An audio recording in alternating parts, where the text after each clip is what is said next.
Баршаңызға сәлем, менің каналыма қош келдіңіздер. Бүгін біз осындай өте дәмді сигаре боректер жасайтын боламыз. Ол үшін алдымен ыдысымызға бөлме температурасындағы суымызды құямыз және оның үстіне тұзымызды және 20 грамм майымызды құйып, тұзымыз ерігенше суымызды жақсылап араластырамыз. Енді оның үстіне жоғары сұрыптағы 320 грамм ұнымызды салып, жақсылап қамыр илейміз. Бұл жерде ұнның тығыздығына байланысты кейбір ұндар суды көп қабылдайды, кейбір ұндар суды аз қабылдайды. Міне осылай ұнымызды салғаннан кейін осылай қамыр илейміз. Қамырымыз бастапқыда басы бірікпей қаттылау болады. Қатты болып қалды деп су қоспаймыз. Көріп тұрғандарыңыздай сол ұнменен илеп шығамыз. Яғни бұл жерде қамырымыз қатты болады, бірақ қолға жабыспайтын қамыр иленіп шығады. Көріп тұрғандарыңыздай ыдысымызға да қолымызға да жабыспайды.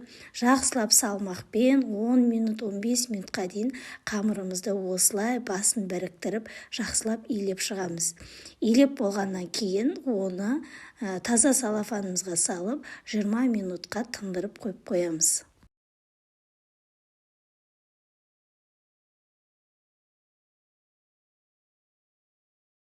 Қамырымыз тынып тұрады, олға дейін біз арасына салатын салмамызды дайындаймыз. Алдымен мен осындай картопымызды қайнатып алдым. Осылай картоптарымызды қайнатып аламыз және оның үстіне тұзымызды, қара бұрышымызды салып, жақсылап езіп, түйірлері қалмайтындай етіп, бірдей қылып бұны езіп шығамыз. Егер бұның үстіне сары май қоссаңыздар да болады. Мен енді сары май қосқан жоқпын, осылай картоптың өзін осылай езіп шықтым. Салмасына егер фарштан да жасасаңыздар болады. Фарш осылай картоп және сыр қосып жасасаңыздар да болады. Мен енді картошкамен осындай сыр қосып жасаймын. Енді екінші салмамызға осындай сырымызды екіге бөліп, бұны да үккіштен жақсылап өткізіп шығамыз.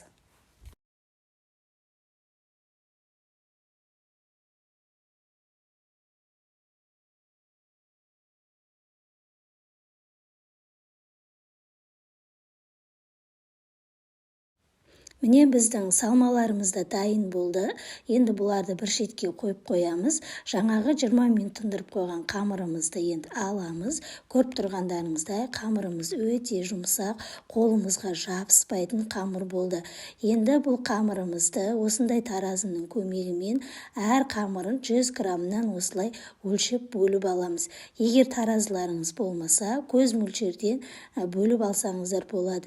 Менде енді таразы болғандықтан әр қамырымды осылай 100 граммнан бөліп алдым. Сонда менде 8 қамыр шықты.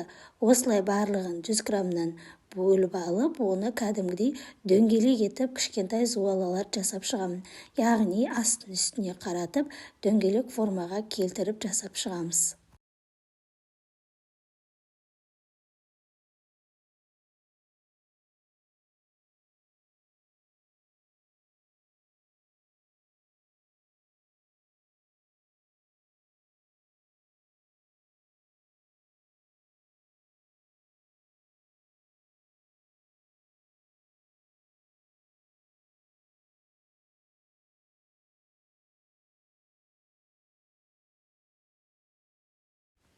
Міне біздің қамырларымыз да бірдей формаға келді.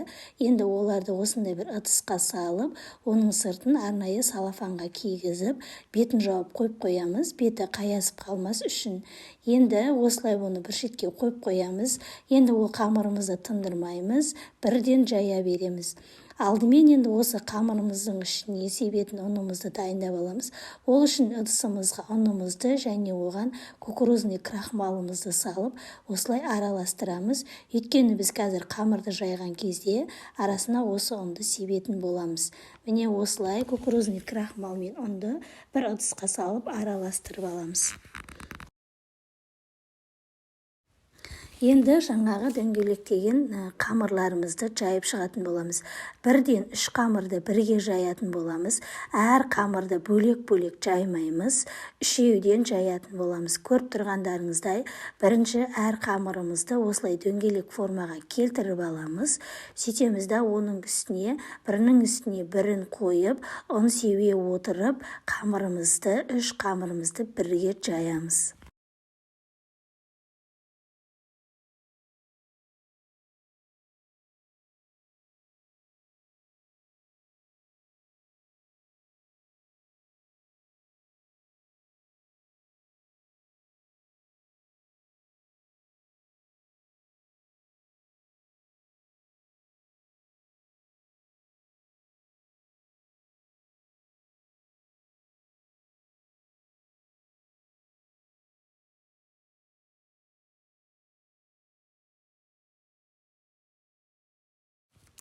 Міне осылай 3 қамырымызды бір-бірінің үстіне қойып, осылай үшеуін бірдей жаямыз. Өте жұқа болу керек. Екі шетінен басып, шеттерінен бастап жұқа қылып жаямыз. Және арасына ұн жағуды ұмытпаңыздар. Ұн жаға отырып, қамырымызды үлкендеу формаға келтіріп аламыз. Сосын барып, қамырымыз үлкейгеннен кейін басқа оқтаймен, енді ұзын оқтаумен әр қайсысын жеке-жеке жаятын боламыз. Яғни жайған кезде қамырымыз өте жұқа болып жайылу керек.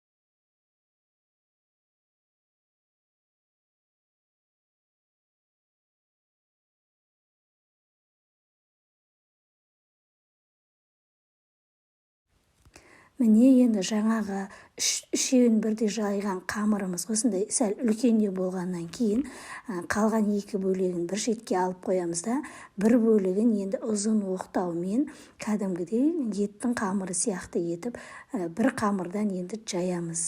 Жайған кезде 57-60 сантиметрдей болу керек және өте жұқа болу керек. Екі шеті қалың болып қалмау керек. Барлығы бір тегіс жұп-жұқа қамыр болу керек. Көріп тұрғандарыңыздай, қамырымызға ешқандай ұн сеппейміз, ол өзі ешқандай жабыспайды. Алғашқы жайған кезде ұн себетін едік, енді үлкен қамыр болған кезде көріп тұрғандарыңыздай ешқандай ұн сеппей, құры қамырдың өзін жайып шығамыз. Егер қамырымыздың бетінде ұндары болса, оны түсіріп қағып жібереміз. Ешқандай ұн болмау керек, өйткені кукурузный крахмал араласқандықтан қамырымыз тез сынғыш болып қалады. Міне осылай қамырымызды жұп-жұқа етіп, үшеуін де осылай үлкен көлемде жұқа етіп жайып аламыз.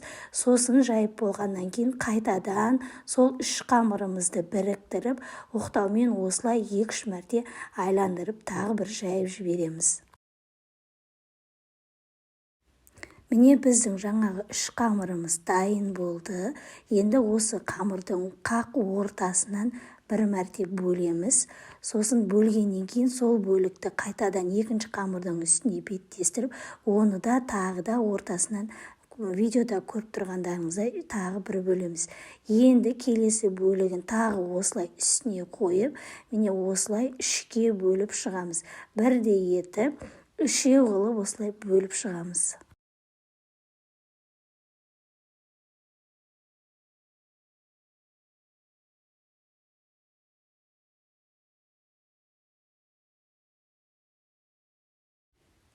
Міне енді жаңағы кескен қамырларымызды бір шетке қойып, бетін майлықпен жауып қоямыз, қамырымыз қаясып қалмас үшін.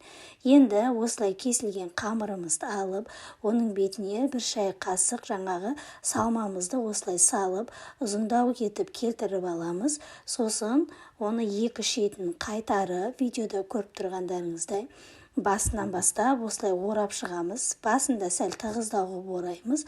Ортасына келгенде сәл бостау орап, оның ұшына кішкене суымызды жағып, қамырымызды жабыстырамыз. Келесі дәл осылай жаңағы үкіштен өткізген сырымызды да осылай салып, видеода көріп тұрғандарыңыздай осылай орап шығамыз да, ұшына кішкене су жағып, ұшын осылай жабыстырып қоямыз. Дәл осылай барлық жаңағы кескен қамырларымызды салмасын салып орап шығамыз. Бұл бізде қыздар бастапқыдағы 3 суала қамырымыз еді. Осы 3 суала қамырымызды бірінші осылай жайып, осылай орап аламыз. Қалған орап болғаннан кейін бетін жауып қоямыз. Одан кейін барып қалған 3 суаламызды жаямыз. Одан кейін менде 8 суала қамыр шыққандықтан, одан кейін қалған 2 суаламызды да осылай жайып, осылай орап шығамыз. Яғни бұл жерде жаңағы шыққан қамырымыздың барлығын бірден жайып алып, одан кейін барып орамаймыз. Бірінші осылай 3 суаладан 3 қамырымызды жайып, 3 қамырымызды кесіп, осы 3 қамырымыздан шыққан осылай қамырларды осылай орап аламыз. Одан кейін барып қалған қамырларымызды да жайып, осылай салмамызды салып, барлығын орап, бетін жауып, егер ыдысқа салып, оны тоңазытқышта, морозильникте қатырып, 2 аптаға дейін қатырып қоюға болады. Асығыс кезде холодильниктен алып, сәл ертіп жіберіп, оны қуырып жасай берсеңіздер болады. Міне бұл мендегі жаңағы 3 суаладан шыққан қамырларымды осылай орап шықтым. Енді алдын ала газымызды жағып, оның үстіне осы сигаре бурек пісіретін ыдысымызды қойып, оның үстіне майымызды құямыз. Майымызды өте қатты көп құймаймыз, орташа құямыз. Енді менің ыдысым үлкендеу болғандықтан майды сәл көбіректеу құйдым. Сіздер өздеріңіздің ыдыстарыңызға қарай құясыздар. Міне осылай құйғаннан кейін, майымыз қызғаннан кейін үстіне осылай сигаре буректерімізді қойып шығамыз. Сосын осы майдың бетінде біраз тұрады, яғни оның өзі асты сап-сары болып қуырылады.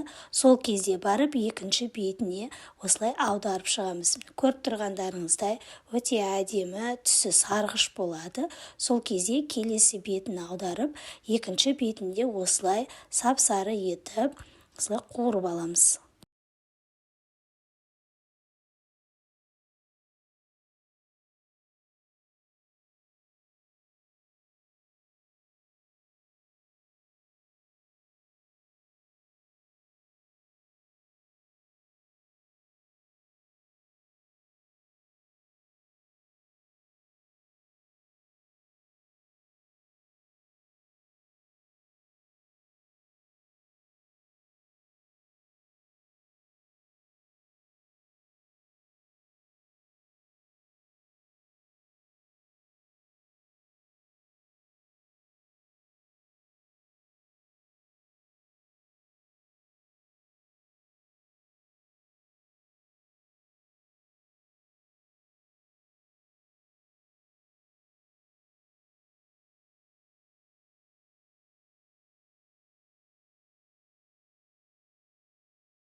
Міне біздің сигаре буректеріміз де дайын болды.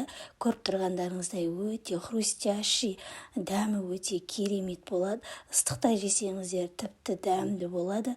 Осылай қонақтардың алдына ұсынсаңыздар да, дастарханға қойсаңыздар да болады.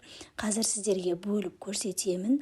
Мына арасына сыр салынған буректеріміз өте созылып, дәмі өте керемет болады. Сіздерге де кеңес беремін, жасап көріңіздер.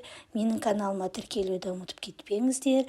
Каналға тіркеліп, қоңырауша белгішесін басып қойсаңыздар, менің каналымнан түрлі рецепттерді көретін боласыздар. Бізге ас болсын, сау болыңыздар.